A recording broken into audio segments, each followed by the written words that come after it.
What's going on, guys? Shane here. Today we're talking about the Crescent kick, a more traditional styled kick, but the beautiful thing about this is you don't have to be super flexible in order to kick someone in the head. Let's take a look at some variations and setups so that you can land this kick. Alright, so let's take a look at the two different ways of throwing the Crescent kick. We have the outside to inside Crescent kick, coming from the outside, then coming in, which looks like this. And then we have the inside to outside, opposite of coming across the body, and then out. So when we throw this kick, let's first break down from the bottom up how to throw it. When you make contact, I want you to curl your foot on the inside like this, okay?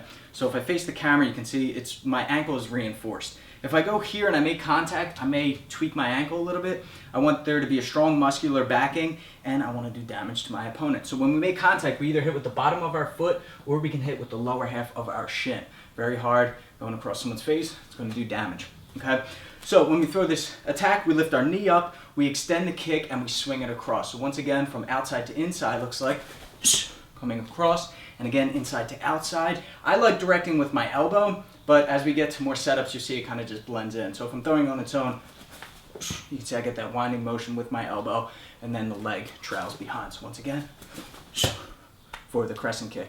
Now, let's look at some variations of that. If I were to spin before I throw it, it looks like this. And a lot of people call that a wheel kick, or a spinning heel kick, or a back roundhouse kick. It's not, because my toes are facing up. I'm hitting with a different part of my body. My hips are also facing in a different direction. If I throw a wheel kick directly, I'm spinning, I chamber my foot, I look over my shoulder. I should have a horizontal foot by the time I make contact.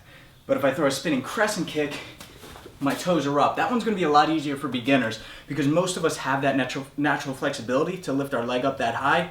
There's not going to be as much power on that kick though, and there's more surface area making contact, whereas the wheel kick is hitting just with the heel of your foot. So you hit that in someone's temple or on the jaw, they're going to go out. If you hit the whole side of your foot on their face, it's going to do damage, but it may not necessarily knock them out. Okay, so there is a reason to do your wheel kicks over the spinning Crescent kicks. Cool. Now let's take a look at some setups. So throwing the inside to outside is great as a recovery kick. And I call recovery kicks after I throw a kick and miss. So let's say I throw a roundhouse kick at my opponent and they pull their head back. They lean back, right? So I miss. Instead of being in a compromised position, just cowering up or spinning and shelling up, I can come back with that inside to outside Crescent kick. So I throw the roundhouse kick, they miss, boom, I can come right back as they step in for their counter, and they'll run into the kick. So that's a great one to practice right there. I throw the roundhouse kick, the foot touches the ground. As soon as it touches the ground, we spring right back up, and we fire off that inside to outside Crescent.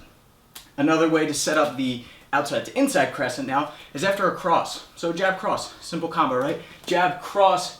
This trailing leg now is going to lift up and come right over or right around their guard, right? Let's say I'm coming down the center with linear strikes, my punches, so they're going to start blocking here or start parrying like this.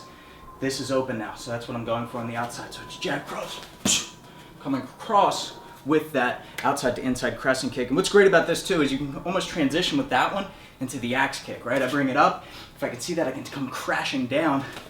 Boom. Then I'll do just that with the axe kick. All right, guys, thanks for watching. So if you have any questions, leave them down in the comment section below, and I'll get back to you. Until next time, I'm Shane with Fight Tips for the Underdogs.